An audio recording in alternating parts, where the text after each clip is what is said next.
ছবি তুলবো, ভিডিও করতে হবে না।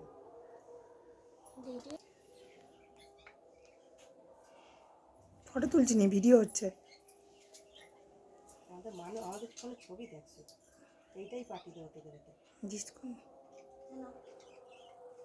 তুই ফটোগুলো তোল তাহলে, মানে ফটো তোল তো, দিদির ফটো তোল। দাদা ছবি পরে, আমি ছবি তুলে দিচ্ছি দাদা। হয়েছে? ও বা আমার মেয়ের মা মানে প্রদীপের আলু দাদুকে দিয়েছি। আচ্ছা খাও, নাও খাও। সর মানুষ সর, কোনটা খাই বল মানুষ সর। এটা বাবা তাকাও, মেয়ে খাচ্ছে, খাও বাবা তাকাও। মানু মুখ ঘোরা, মিষ্টি নিয়ে গালে নিয়ে সাদা প্লাস্টিকটা। ও বাবা পুজো হয়ে গেছে, মুচু হলো না। হ্যাঁ